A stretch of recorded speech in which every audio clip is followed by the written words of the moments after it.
Let's say that you had a t-shirt with sentimental value, like this one. Maybe it's not your color or your size, or maybe you just don't like to wear t-shirts, but you still don't want it hidden away. You want to show it to people. So why not make it into a tote bag? The first thing you need to decide is how deep you want the bag to be.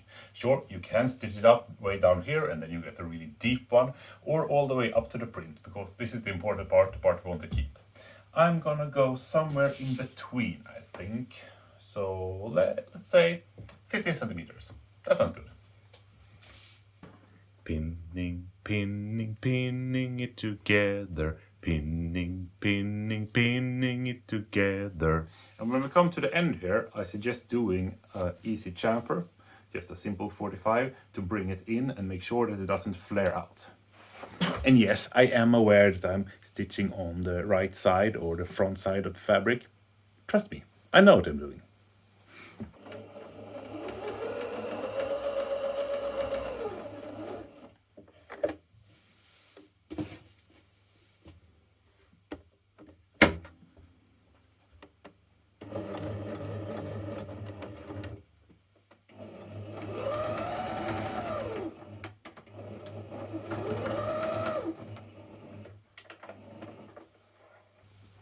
Now we can cut the excess off, like half a centimeter from the stitch, something like that.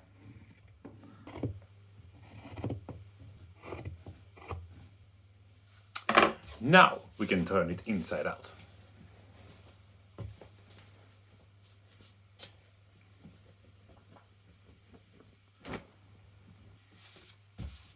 Now we want to lay it down as flat as we can. Make sure that the seam is at the total end of it. Squeeze it a bit. You can use a needle to poke at it as well. And when you get it as good as you can, just pop another needle in it. And then we're going to do that for the entire side. I realized that sewing has a lot in common with welding and that kind of metal work, because you spend most of the time just making sure that the pieces are perfectly aligned, measuring again, adjusting, and then a very small part of the job is actually running the sewing machine or the welder. And if you made a bad job at the prep work, then the result will show it. And now we run a second stitch along this line, and you can feel where the fabric is thicker, and you want to be inside of that, so we encapsulate the entire thing. Just using the width of the foot as a reference is usually okay.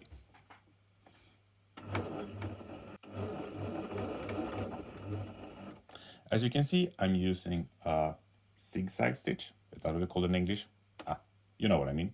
Because this is a rather stretchy fabric, and to make sure that it doesn't crumble up, you don't want to do a line stitch, you want to do it in a zigzag pattern instead.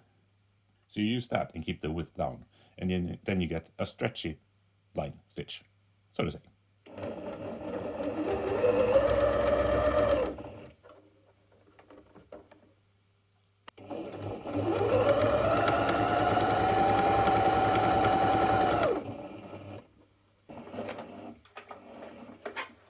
So now when we turn it back, because now it actually is a bag, you can see that our seam is hidden. So this gives it a much nicer look than if you just frayed edges or zigzag all along. At this point, the bag could be considered done, if you're okay with weird handles and a rather small opening, but that's a bit crude even for me. Well, that is unexpected. Yeah, you're right, Ali, but even I have limits. We start with cutting the arms off. This time we'll keep a bit more than last, maybe just over a centimeter, because this will help with the sturdiness of the handles. Yeah, we'll see when we get there. Okay, maybe it was closer to 2 centimeters than 1.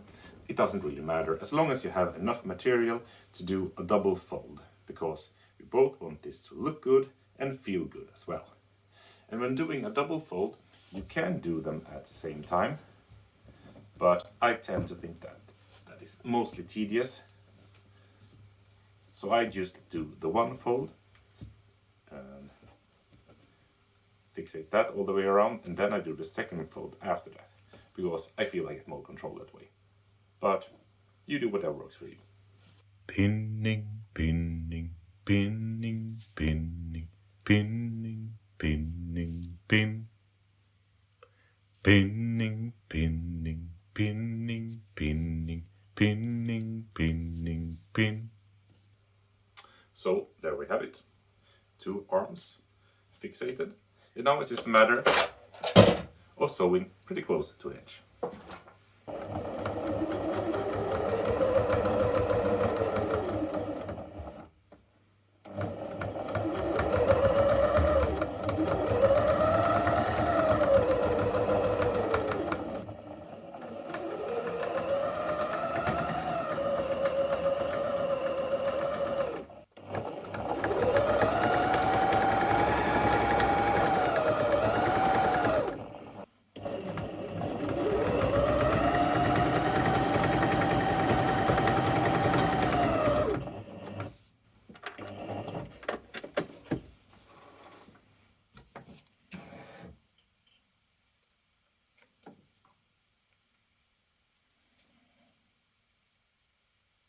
Because this is the crappy scissors.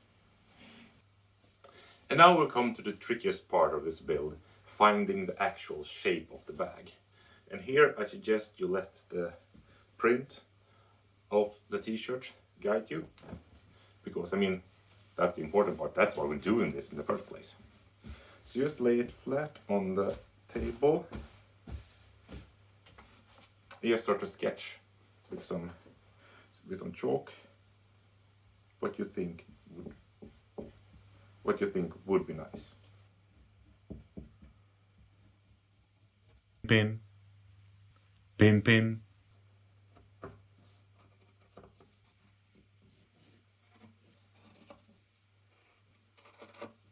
Well, that wasn't too bad, was it? Let's see what it looks like folded up. Pretty decent. Good enough for me at least. So let's one final time turn it inside out and do another double fold. And then it's time for the final stitches. But before that, some more pinning, because it's a lot of pinning when you do sewing. Pin, a pin, a pin, pin, pin, a pin, a pin, a pin, pin, pin, a pin, a pin, a pin, pin, pin, a pin, a pin.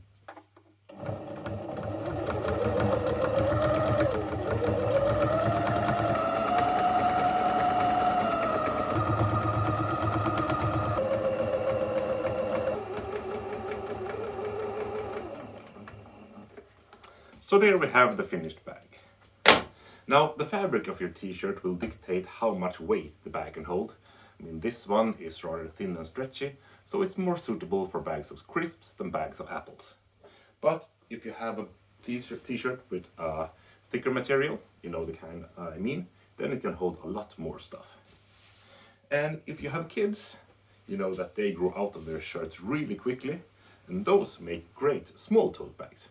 So if you have a t-shirt that will have some specific meaning to you or the kids, this is a good way to keep it around when they can't wear it anymore.